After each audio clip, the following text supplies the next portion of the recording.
Hey guys, this is International Pro Wrestling Superstar Donovan Dijak, and you are feasting your eyes on The Blade Job.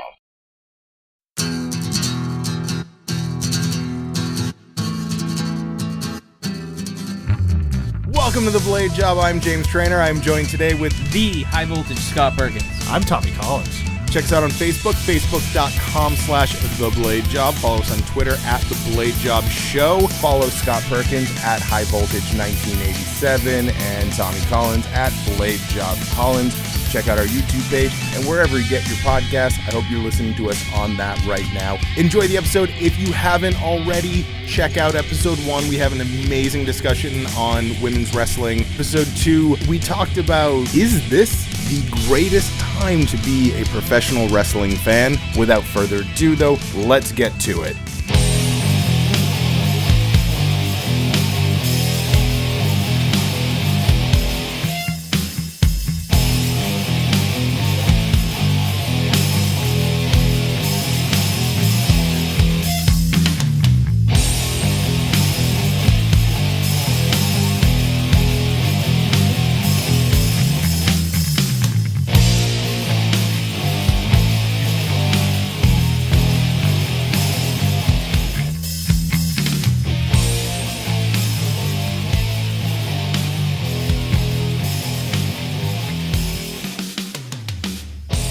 So, Tommy Collins, why do you have a baseball bat wrapped in barbed wire? Because today, we're going to talk about hardcore. Hardcore? Hardcore. Not hardcore parkour. Hardcore sex? Not hardcore sex. Hardcore pawn? Nope, just hardcore wrestling. Oh, okay. That makes a lot more sense. We'll have a discussion about the other ones later. So, hardcore is kind of making a comeback, I think. A little bit. Here and there, and I'm pretty happy about that, because I think if it did come back too much, it would just be bad. You know, too much of an influx at one time. Sure. Yeah. No. I mean, and hardcore wrestling was always kind of a. There was two sides of hardcore wrestling in that, we'll say, during and post ECW era. Yeah. Where there was your hardcore wrestling with barbed wire and thumbtacks, and then there was your WCW and WWE hardcore matches where it was like, oh, we used a trash can and a kendo stick, we're hardcore. Right. Well, not really. I get what you're trying to do, but no, it's not hardcore. Hardcore wrestling goes back to, God, like probably the 60s and the 70s, down like the Mid-South territories, where they'd use things like, barbed wire, like bull rope matches and, and shit like that. But, obviously the hardcore that we think about was glorified by Extreme Championship Wrestling in their heyday of, hey, we don't have hardcore matches, we don't have Extreme Rules matches, we don't have no DQ matches. All of our matches are hardcore matches. Just go to town. Go to town. If you watch an ECW pay-per-view, which I'm assuming you have, there is no transition from match to match. Most of the time, there isn't even a transition of theme songs or now making their way to the ring. It's just a match ends, someone else comes down, they beat up the two people in the ring, and then another person comes down and they start a new match. Right. But obviously, that's the way wrestling should be. just chaos, just constant chaos. Anarchy. All the time. What is it? Barely Legal 97. It's the opening match sucked so bad, but then Sandman comes out, just beats the shit out of everyone, slams a butt heavy, and is just like, fucking ECW. And you know what? Fuck yeah, ECW. That was the coolest thing. So with hardcore wrestling comeback, WWE tried hardcore at one point. Actually, you know what? WWE didn't try hardcore. I think we can all agree. WWE had Mick Foley. And WWE let Mick Foley do what Mick Foley does, which is murder himself. Pretty much. Or let somebody else murder him. Have everyone murder him. Yeah. There are, to go through Mick Foley's career, it's been done 100 times. So we kind of discussed, what's a hardcore match, that wasn't necessarily like your Japanese deathmatch style that Mick Foley was known for in the WWE, and we kind of agreed on Royal Rumble 2000 street fight for the WWF Championship against Triple H. That was, I think, a really good baseline for WWE hardcore. And when I say hardcore, I mean like extreme hardcore, not kendo sticks and trash cans. I have a chair. Oh, shit. Naughty boy. This episode is rated TVMA. We cannot let the children see this. The match kind of hit most of what we would consider extreme, hardcore wrestling. Barbed wire, 2x4, thumbtacks. I believe he lit the 2x4 on fire at one point as well. Handcuffs. Foley got handcuffed and took quite a few unprotected chair shots. There's a reason those aren't allowed in the old WWE anymore. I'm sorry, off topic real quick. I was watching a video the other day, and it was from the post that thing that happened, and whenever they would show a chair shot, it would freeze frame before the chair hit the person. You would hear the sound, and then it would cut to immediately after the chair shot. They were showing clearly, I'm hitting this person with a chair, but I'm not going to show you the moment of contact. Yeah, and I thought that was really weird, but Think I of the digress. kids, bro. Think of the children, Mr. Falcon. Enough about the children. That was a pretty hardcore match, especially for someone like Triple H, who we've seen take brutal chair shots. We've seen him take some pretty good announce table bumps in his career, but barbed wire was never one of Triple H's go-to spots in his matches. That's because it can rip a giant hole in your leg. You mean like it did at the Royal Rumble in 2000? Go on.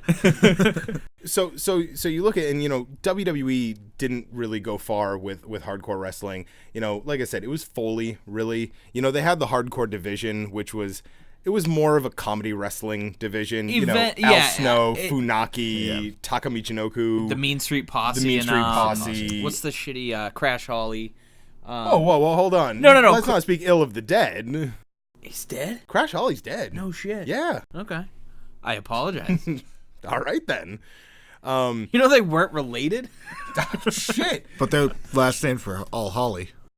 It's weird how that happens, huh? The fuck up. Wait, Devon and Bubba Ray aren't related either? No. Big Dick Dudley was quite a player, might I add. Quite the player. Dances with Dudley. Fuck the Dudley boys. Sign Guy Dudley. Yep. Love them. Just all of them. Spike allegedly lives in Marlboro. I think I bring that up every day. That's what I've heard. Well, Spike Dudley, if you're never listening, forget. we are in Auburn. If you are in Marlboro, please come hang out with us. Or we can come to you. Just we'll let us come to know. you. It's fine. It's pretty close. So you probably want to come to us. Yeah, we got a pretty sweet studio. I'm just saying. So when it comes to hardcore wrestling, that thing we were talking about, ECW kind of set the standard for the mainstream hardcore wrestling. Like we've, if you haven't, you can go back and you can watch some Japanese stuff from the early 90s that was brutal. Oh my God, brutal. Go back and watch, matches involving Terry Funk and Hayabusa, Mr. Pogo, just these crazy C4 barbed wire death matches. Foley did a, barbed wire panes of glass death match that is just brutal. And we, the infamous Yokohama, King of the Deathmatch tournament, that iconic photo of Foley holding up the trophy, just completely covered in blood. Japanese hardcore wrestling is insane. You should go watch it. But, coming here to, talking about the US and stuff, ECW kind of set the stage for hardcore wrestling in the US. They kind of opened that door introduced it to the US. They also, Tommy Collins, introduced us to a gentleman to the mainstream named New Jack. Yeah. Remind me why he's famous again? Because good old New Jack. I saw. I'm not going to discuss what he did outside of the ring in his personal life, because That's bad too. that's felonies involved there. I saw a quote on New Jack one time that referred to New Jack. It said, there are a lot of wrestlers who become psychopaths, but New Jack was a psychopath who happened to become a wrestler. That sounds about right. Let's talk about New Jack for a minute. If you want to talk about hardcore U.S. wrestlers. So, yeah, and one that, like, one of his matches that just always comes to mind is, the mass transit incident, as it's called. Which, once again, I think has been talked about a million times. But I don't care. But it's worth it. Oh, my God. Every time I talk about it, I just think, like, to be a fly on the wall for that entire evening. Right. Explain for anyone who may not know the mass transit incident. So there was this kid named Eric Koulis, I think is how I'm saying that correctly. Sure. I believe, who wanted to be a wrestler, and he was at this show, and since they were one wrestler down, couldn't make it. I believe it was due to just travel, couldn't get to the show on time. He lied, said he was 19, and he had been trained by Killer Kowalski. And none of that was true. He was just some 17-year-old kid that thought he was going to be cool. So, New Jack almost killed him in the ring. Just beat the ever-loving shit out of this 17-year-old kid. What'd you do this weekend? I got beat up by New Jack. If I remember New Jack correctly, kicked my ass. since he wasn't trained, he asked New Jack to blade him, and Yeah. there ended up being quite And a he bit bleeded of him, blood loss. like really deep with an Yeah. X-Acto knife. Like, just took an X-Acto knife and cut I him don't- so deep he wished he had never been cut. I don't think I've ever seen a New Jack match that I didn't Has gone well. Well, it's not that it's not that New Jack isn't entertaining. It's that New Jack is willing to go so unbelievably far to be extreme. Yeah. It's when you guys get guys, and there are guys nowadays that are just as crazy as New Jack with what they'll do, but maybe not what's going on in their head. Comes to mind. I mean, it was 15 years ago, but there was the infamous Necro Butcher Madman Pondo. I want to say his name was the 200 light tube death match from IWA. I think it was in 2002, 2001, 2002, somewhere around there. Yep. Where I honestly couldn't tell you who had the injury, but after going through, roughly about 200 light tubes, had a hole the size of Mississippi in his arm with chunks of flesh hanging Just kind of dangling there. out of his arm. Maybe Mississippi's a little bit, but the hole in his arm is about the size of maybe a silver dollar. It's bigger than than you would want for a hole in your arm. And that, And he needed that, like he needed a hole in the arm. so that leads to where I want to be in this part of the discussion is, how far is too far when it comes to hardcore wrestling. 200 light tubes. 200 light tubes It's like 200 too many. is too far. No expert, but 200 is too many. 200 is too many. ECW, once again, they kind of made it popular. Taipei Deathmatch. Taipei Deathmatch. That was hard to watch. 97, I think it was 97, Terry Funk Sabu barbed wire match in ECW was pretty brutal to watch. I think this was the match I'm thinking of, where Sabu tore his bicep open doing a poetry in motion style move into the corner and Funk dodging out of the way.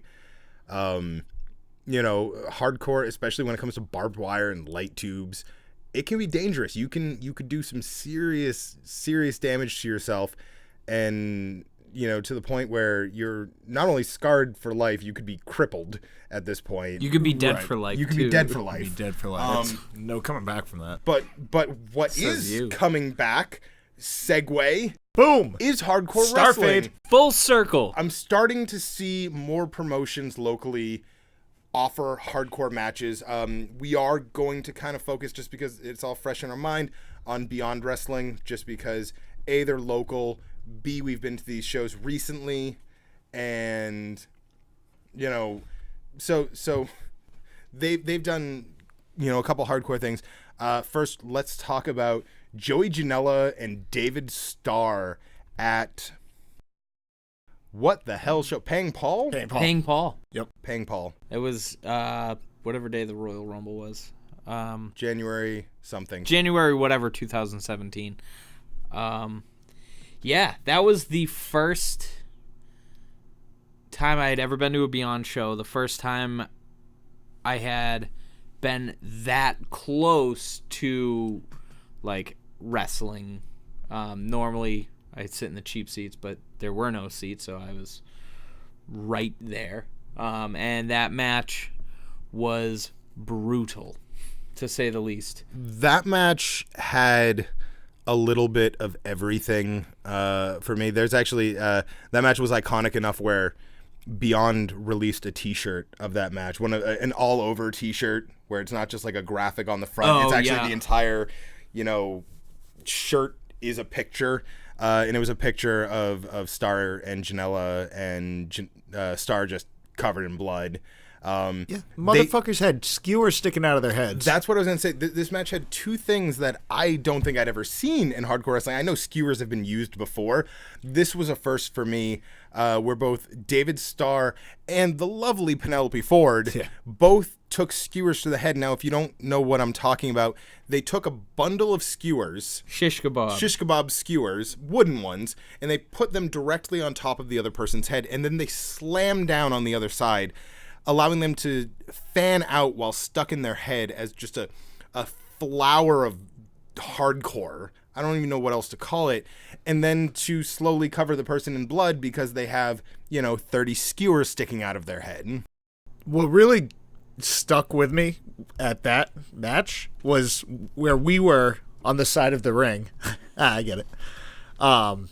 Was where they were leaving the ring to go backstage, receive medical attention to not die.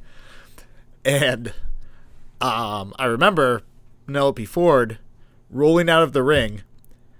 She had just let go of the skewers in her head because I thought she was holding a lot of it, but she let go of them to roll out of the ring, and maybe one or two of them fell out. The rest were still sticking in there. Yeah, they were really in there. There was like a solid dozen that, like, I looked at her and I was just like, holy shit, this chick has several bits of wood sticking out of her fucking skull. Like, this is insane. It is like a Vietnam War, like, booby trap. To make this worse, and continuing with the idea of hardcore, later on in this match, after the skewers have been done, the match went on for like another 20 minutes. That was the beginning. That was early on in the match. Yeah.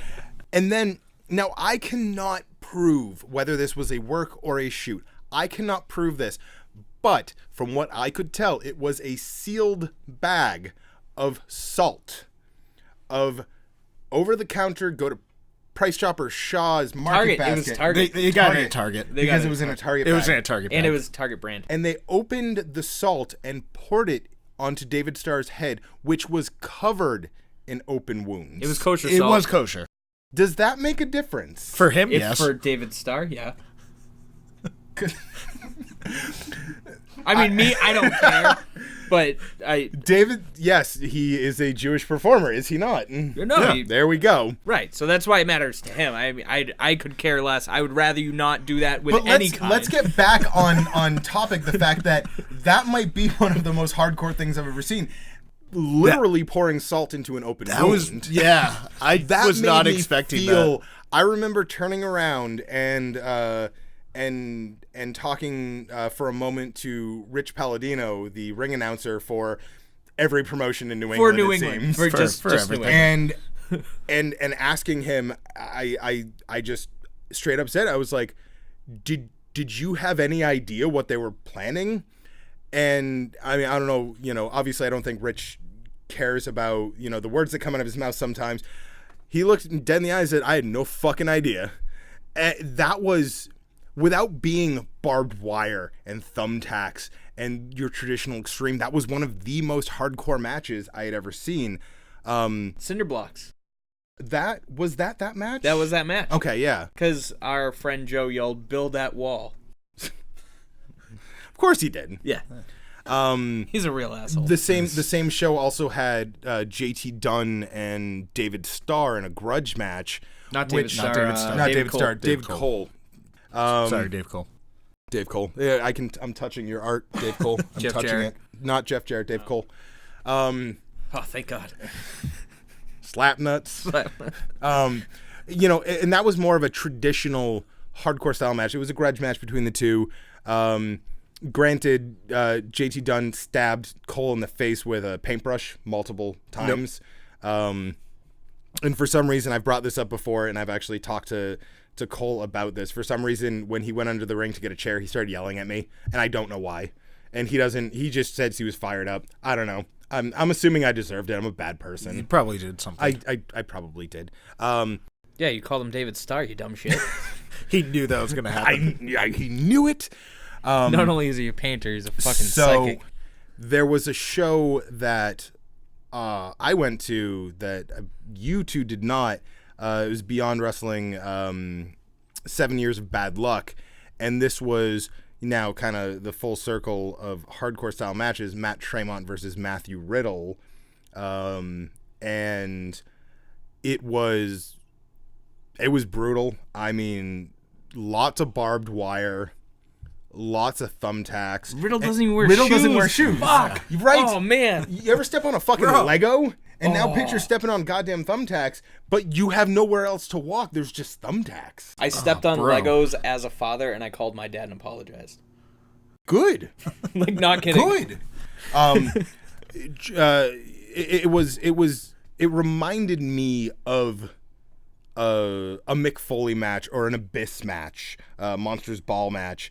Yeah, with no shoes. Jesus Christ. Yeah, with no shoes or elbow pads or knee pads. I mean, he wears fucking spandex undies. Period. That's what Matt Riddle wears. And a fucking great hair. Oh my God, I'm sorry. His coif is amazing. Peanut butter and jealous over here. Yeah, really? You think? Bro. Bro. You guys are both going bro. So I can't get out of this, bro. We're seeing independent organizations. Obviously, there's still a lot of independent organizations that are following in WWE's footsteps, and they're offering more of a family-friendly product. It makes sense. The parents buy the tickets. The kids want to go. The kids aren't going to go by themselves, so the parents have to go with the kids. You just sold 4 tickets instead of 2. I get it. You want to have a family-friendly product. Lucky Pro Wrestling does family-friendly. Chaotic does family-friendly. And honestly, they both put on great shows. But hardcore wrestling has a place. I mean, companies like CZW. Oh God, what was the other one? Damn it, I'm thinking now. On Point Wrestling, I think was their name. I posted a match with Matt Tremont and Jeff Cannonball recently. I think it was from On Point Wrestling. It was a fans bring the weapons match, which of course got out of hand quickly because that's how fans bring the weapons matches usually end up. Yeah, how does anybody think that that's going to end up being? ECW did all. ECW, every match was a fucking fans bring the weepons match. People would just give bring them things. your chair. Yeah, give me a chair. Have all the chairs. I remember watching ECW, back in the day. I mean, maybe showing our age, maybe obviously showing ECW's age because it's been defunct since 2001, 2000. Terry defunct. No, they brought it back. No, they didn't. It didn't happen. WWE ECW did not happen. It was really good for like 6 months, and then it was just more of the same garbage.